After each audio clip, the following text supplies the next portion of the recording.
Assalamualaikum warahmatullahi wabarakatuh. Saya Aulia Rifarani Perwana.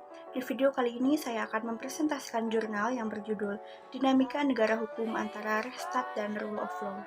Berkaitan dengan berlakunya sistem hukum, umumnya dimaksudkan untuk menyelesaikan setiap konflik yang terjadi dalam persinggungan kehidupan sosial masyarakat.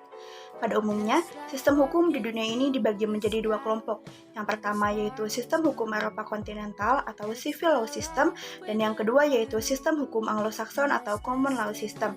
Sistem hukum Eropa kontinental ini mengutamakan hukum tertulis, yaitu peraturan perundang-undangan sebagai dasar utama sistem hukumnya.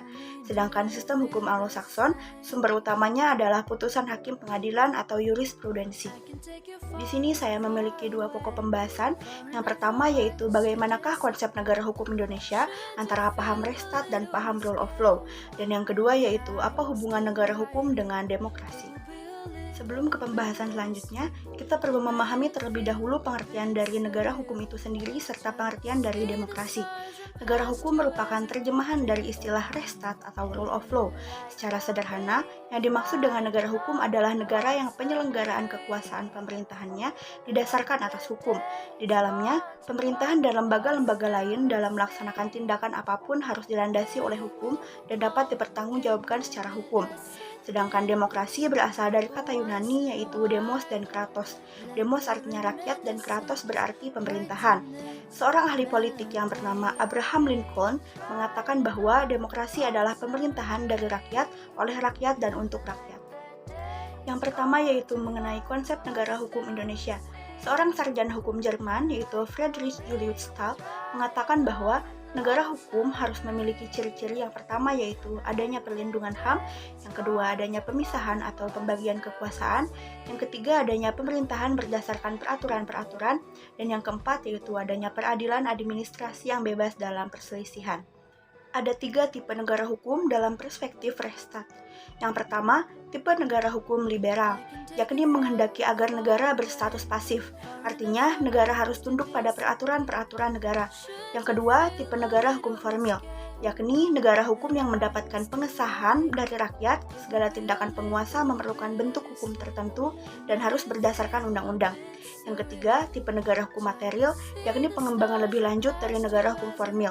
Tindakan dari penguasa harus berdasarkan undang-undang atau harus berlaku asas legalitas. Konsep negara hukum Indonesia berbeda dengan konsep negara hukum yang dianut oleh kelompok Anglo-Saxon dan Eropa kontinental. Karena pada kedua kelompok tersebut, konsep negara hukum didasarkan pada paham liberal individualistis, sedangkan negara hukum Indonesia didasarkan pada pandangan hidupnya sendiri yaitu Pancasila. Perbedaan lainnya terletak pada masalah kedudukan individu terhadap masyarakat dan hak serta kewajiban individu terhadap masyarakat. Dalam konsep negara hukum Anglo-Saxon dan Eropa kontinental, diberikan porsi kebebasan individu sangat besar, sedangkan di Indonesia, berdasarkan pandangan hidup dan latar belakang sejarah, maka peranan negara cukup besar terhadap kepentingan rakyatnya. Hal itu dituangkan dalam pembukaan Undang-Undang Dasar tahun 1945 di alinea keempat. Yang kedua yaitu mengenai hubungan negara hukum dengan demokrasi.